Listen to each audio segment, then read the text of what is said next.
الحمد لله رب العالمين الذي جمعنا في هذا المجلس المبارك. الحمد لله على نعمة الإسلام العظيم. الحمد لله على تلك هذه المجالس العظيمة عند الله عز وجل. بداية نشكر تعمير المسجد، إمام المسجد، رئيس القرية، كذلك الحضور الكريم، الأخوات الكريمات، كل باسمه وبلقبه. نحن سعداء بكم وفخورين بهذا اللقاء. Alhamdulillah Rabbil Alamin.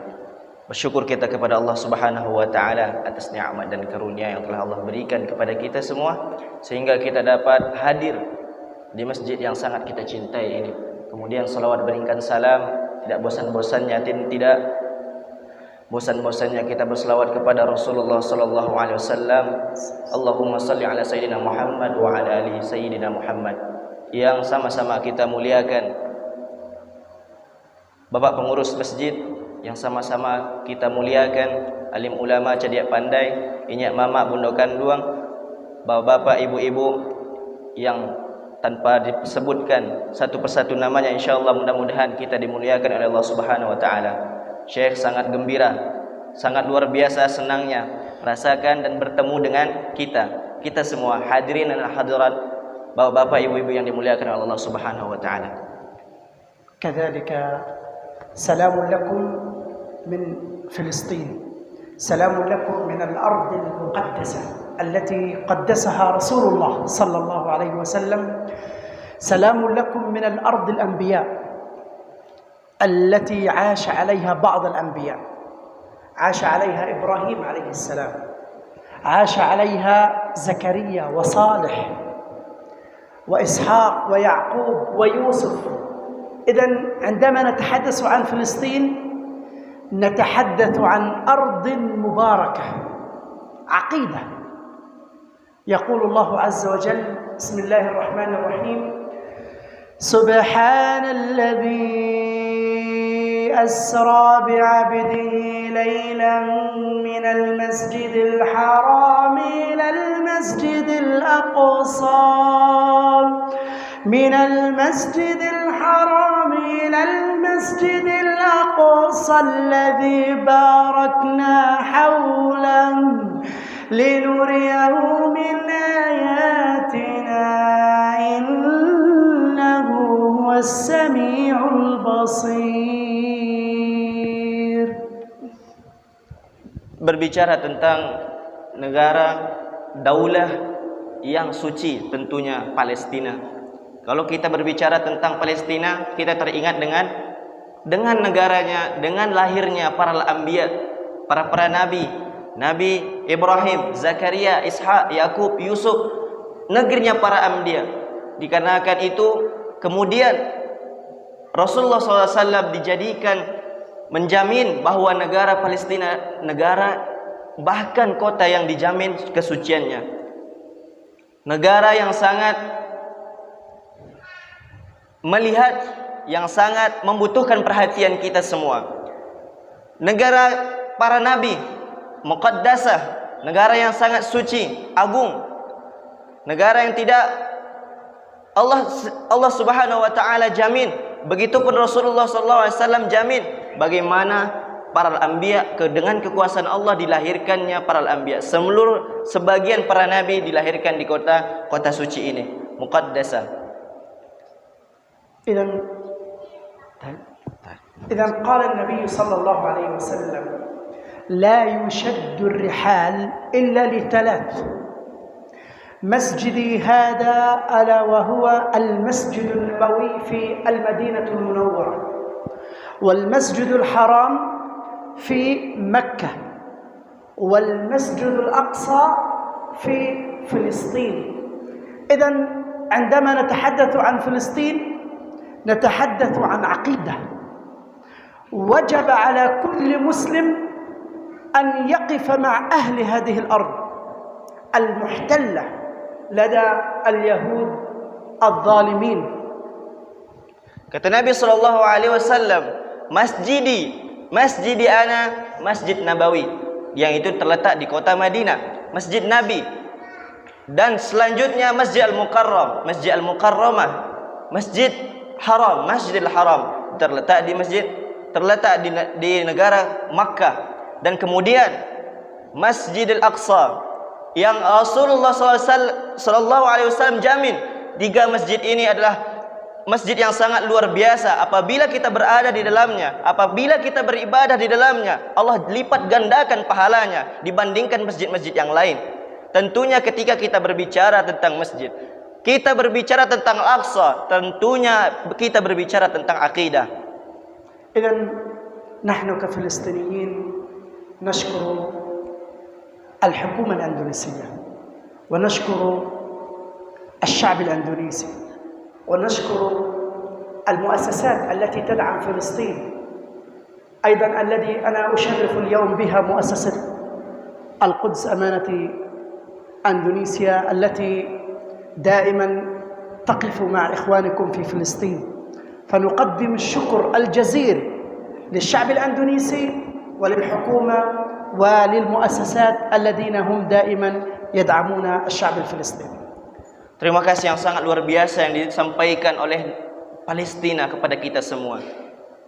Kita cinta Palestina, begitupun juga Palestina cinta terhadap kita.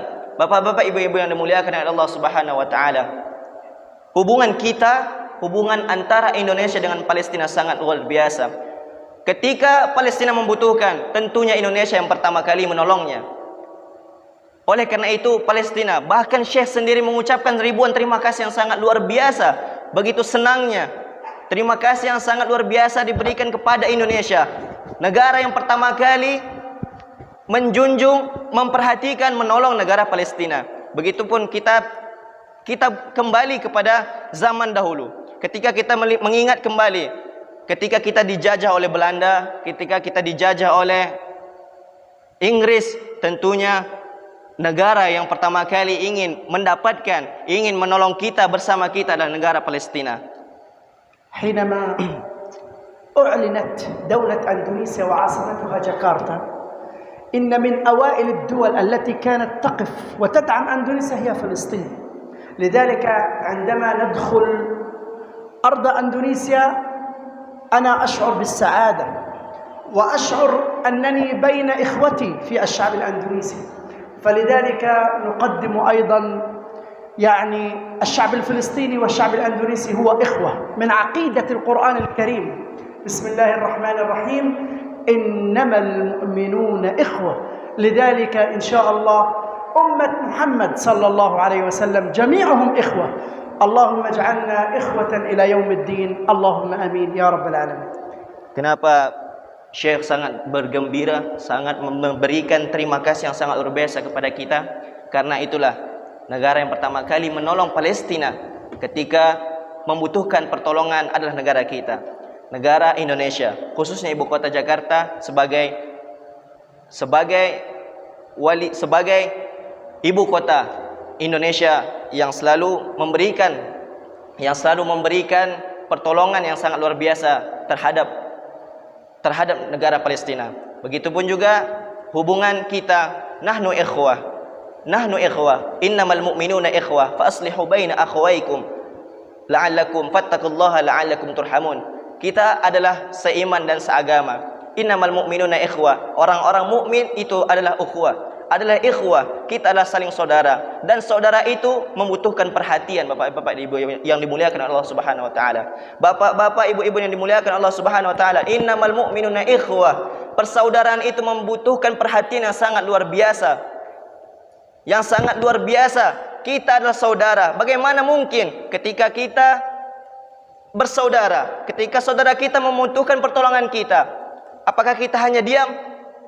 Tidak, tentunya. Oleh karena itu kita adalah ikhwah fil Islam.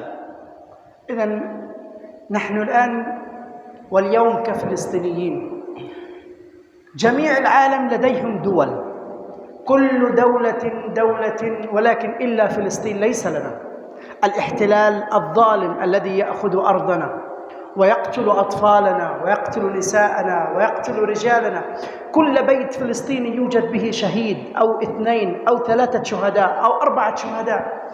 نحن لدينا أسرى لدى الاحتلال، أكثر من 5000 أسير لدى الاحتلال، ولكن العالم المسلم اليوم يقف متفرج لا يستطيع أن يفعل شيء للأسف الشديد.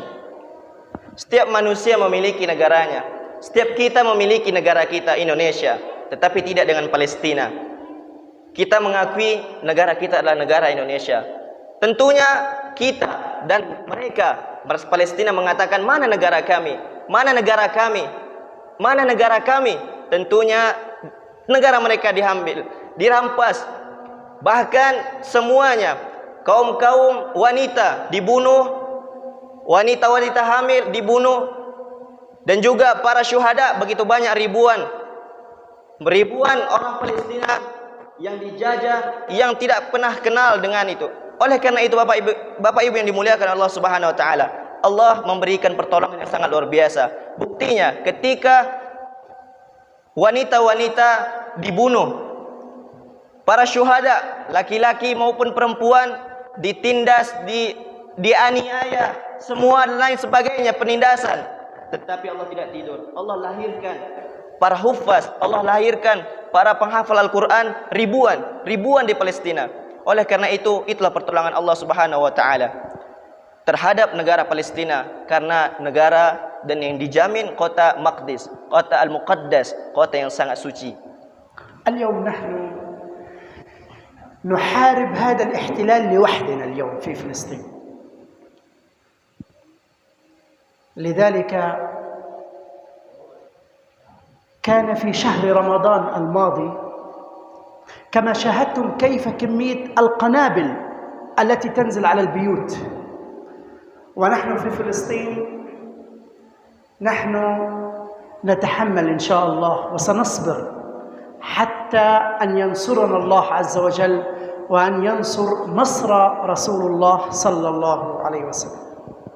Apakah kita tidak melihat bapak-bapak, ibu-ibu yang dimuliakan Allah Subhanahu wa taala? Bulan Ramadan kemarin begitu peperangan yang sangat luar biasa. Bahkan bom meteor menghancurkan rumah-rumah mereka. Mereka tidak tinggal di rumah. Mereka tinggal seperti kita camping. Mereka mendirikan tenda yang karena rumah mereka hancur, ditembak dan lain sebagainya. Oleh karena itu, kita sebagai ikhwah, sebagai saudara semuslim dan seagama, wajib kita memperhatikan, membutuhkan, wajib bagi kita menolong saudara-saudara kita yang di sana. Alhamdulillah, min aktsari ad-duwal allati tad'am Filistin hiya Indonesia. وهذا يدل على محبة ويدل على صدق عقيدتهم، ونحن كفلسطين سعداء جدا بالشعب الأندونيسي. كذلك هناك الآلاف من الحفظة القرآن الكريم، الحمد لله رب العالمين. هذا يدل إن شاء الله على أن فلسطين سوف تنتصر إن شاء الله بإذن الله عز وجل. Beliau mentakidkan kembali ribuan terima kasih yang sangat luar biasa kepada Indonesia. Dan insya Allah kita berdoa kepada Allah Subhanahu wa taala, para hufaz yang ada di negeri sana, di negeri Palestina, mudah-mudahan ilmu dan bahkan negeri kita insya Allah mudah-mudahan bisa menjadikan dan melahirkan para hufaz dan hafizat yang seperti bagaimana Allah berikan kemudahan dan keridhaannya terhadap negara Palestina. فلذلك إن شاء الله النصر قريب لفلسطين، ونحن عندما ندخل دولة أندونيسيا هناك ترحيب كبير من الشعب الأندونيسي إلى أهل فلسطين. عندما يسمعون بأهل فلسطين هم يكونوا سعداء. فلذلك الحمد لله رب العالمين، بلد أندونيسيا بلد آمنة، الحمد لله بلد طيب، وكذلك محب للمستضعفين ويحب أن ينصر إخوته في فلسطين من أجل عقيدة ونصر العقيدة ونصر طبعا مصر رسول الله صلى الله عليه وسلم. Jangan ragu bapak-bapak, ibu-ibu yang dimuliakan Allah Subhanahu wa taala. An-nasru qarib. Pertolongan Allah sangat dekat. Pertolongan Allah sangat dekat terhadap negara Palestina. Kita jangan ragu. Pertolongan Allah pasti akan memberikan ribuan pertolongan yang sangat luar biasa yang akan diberikan Allah Subhanahu wa taala terhadap negara Palestina. Dan tentunya kita berdoa kepada Allah Subhanahu wa taala, negara kita, negara Indonesia menjadi negara yang baldatun aminah, menjadi negara yang aman, tentram, damai. Dan insyaallah mudah-mudahan negara kita, negara kesatuan Republik Indonesia selalu memperhatikan saudara-saudara kita semuslim dan seagama. هناك طلاب من الشعب الأندونيسي في قطاع غزة في فلسطين. هناك طلاب أندونيسيين في فلسطين في غزة يدرسون بالجامعات الفلسطينية. وهناك طبعا الشعب الفلسطيني هو سعيد جدا بهؤلاء الطلاب، والطلاب يذهبون في بيوت الفلسطينيين من الداخل. وهناك نحن أسرة واحدة، نحن عائلة أندونيسيا وفلسطين. عندما الطلاب يأتون إلى غزة ويدرسون نحن عائلة واحدة، لا فرق بين أندونيسيا وفلسطين وأهل فلسطين. لذلك هذا يدل على إن شاء الله نصرة عقيدة ونصرة إن شاء الله سنة النبي صلى الله عليه وسلم ونصرة عقيدة القرآن الكريم. إنما المؤمنون إخوة. نسأل الله عز وجل أن يجعلنا دائما إخوة. اللهم آمين يا رب العالمين. Saya ingin bercerita kepada kita sedikit bahwa ada seorang santri dari Indonesia, seorang mahasiswa yang belajar di Palestina, yang menuntut ilmu di sana. Bahkan mereka ketika orang Palestina berjumpa dengan Indonesia, Masya Allah, mereka sangat luar biasa bangganya dan bahagianya ketika itu disambut di rumah mereka. Mereka seperti satu keluarga. Mereka tidak memikirkan, tidak membeda-bedakan satu sama lain. Itulah ketika bagaimana rasa bangga dan rasa senangnya orang Palestina terhadap kita orang Indonesia. Oleh karena itu sungguh pujian bahkan terima kasih yang sangat luar biasa, suatu kebanggaan yang sangat luar biasa untuk Indonesia dari Palestina. هناك الطلاب الأندونيسيين على مستوى العالم العربي، هناك في السعودية، هناك في فلسطين، هناك طلاب أندونيسيين في تركيا، هناك طلاب أندونيسيين في فلسطين، كذلك في مصر.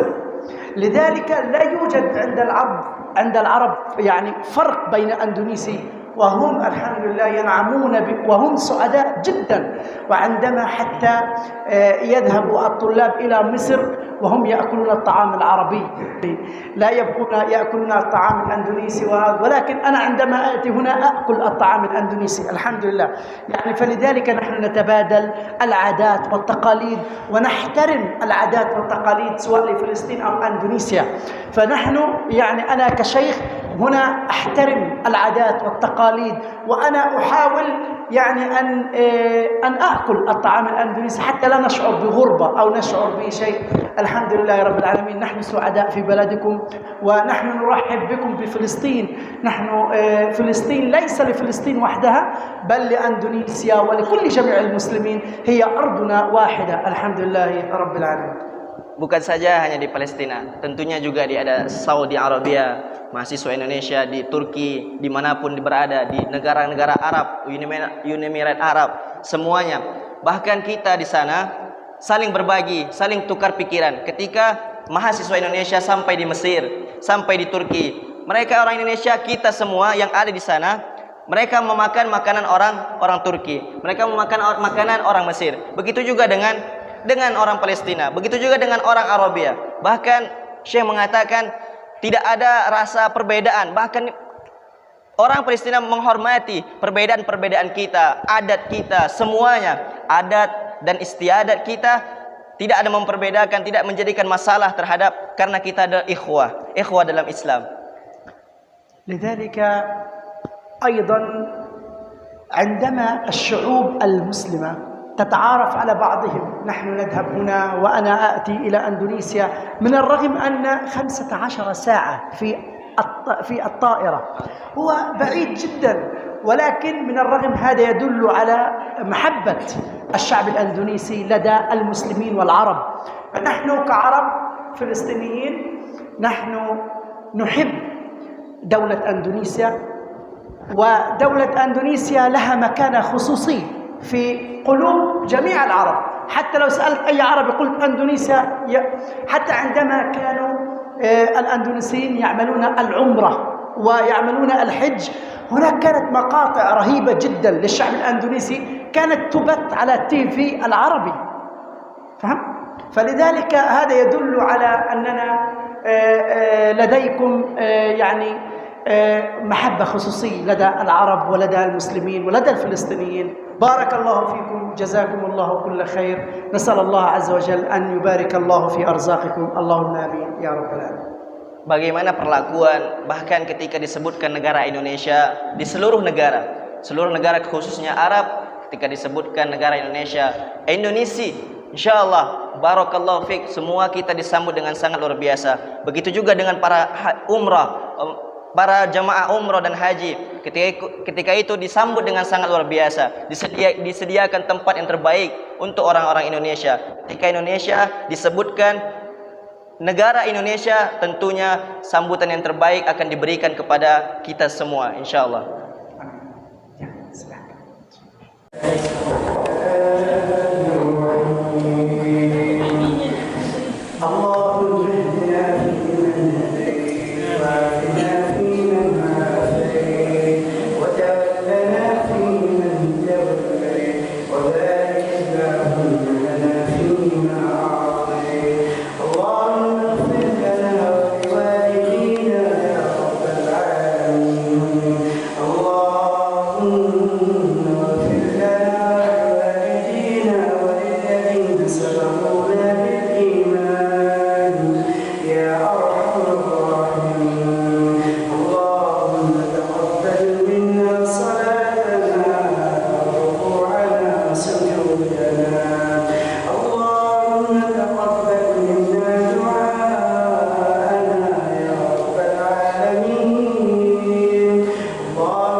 آمين آمين. بارك الله فيكم، جزاكم الله خيرا.